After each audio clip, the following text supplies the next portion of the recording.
एक दफ़ा का ज़िक्र है कि सुंदरवन जंगल में पतलू अपने पति झटका के साथ हंसी खुशी ज़िंदगी बिता रहे थे। उसकी शादी को 3 साल होने को आए थे, लेकिन अभी तक उसकी गोद सूनी थी।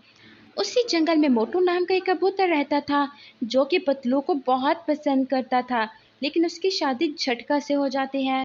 सुनिए जी, हमारी शादी को तो 3 साल हो गए हैं, अभी तक मेरी गोद सूनी है। मुझे किसी डॉक्टर के पास जाना चाहिए। मैं सोच रही हूँ मैं चुलबुली डॉक्टर के पास जाऊँ। पतलू, पागलों जैसी बातें क्यों करती हो जाएगी औलाद भी। और फिर एक दिन जब पतलू काम कर रही थी, उसका सिर चकराता है और वो नीचे गिर जाती है।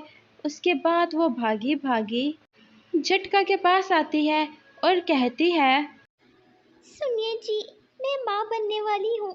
मैं बहुत जल्दी अंडे दूंगी और फिर उनमें से हमारे बच्चे निकलेंगे। देखा पतलू, मैं तो तुमसे हमेशा ही कहता था, तुम ही मेरी बात नहीं सुनती थी, हर वक्त चिंता करती थी। चलो अब घर चलते हैं।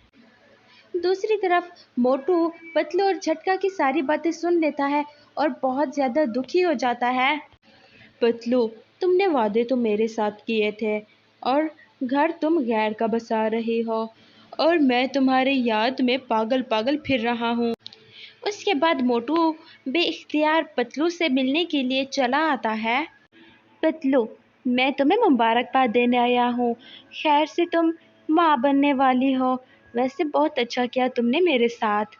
मेरी गरीबी देखकर मुझे छोड़ दिया और झटका का अच्छा घर देखकर उससे शादी कर ली।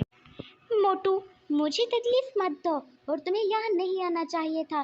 तुम जानते हो, मेरी शादी मेरे बाबा ने यहाँ की थी। जब मोटू जा रहा था तो तभी झटका घर आ रहा था। दोनों एक दूसरे को देख लेते हैं। अरे मोटू, तुम यहाँ क्या कर रहे हो और मेरे घर क्यों आए हो तुम? जी, पतलू ने इनवाइट किया था मुझे, तभी आया हूँ।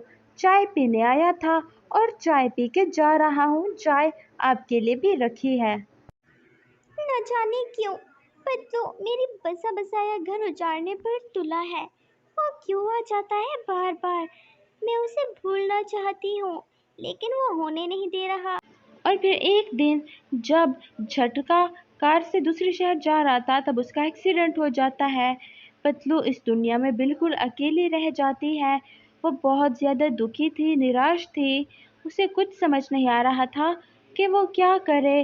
तभी मोटू, किस्मत ने एक बार फिर मुझे मौका दिया है। अब मैं पतलू जी को ज़रूर इम्प्रेस कर लूँगा और उनसे शादी करूँगा। तुम अब क्या लेने आए हो? तुम चले क्यों नहीं जाते मेरी ज़िंदगी से?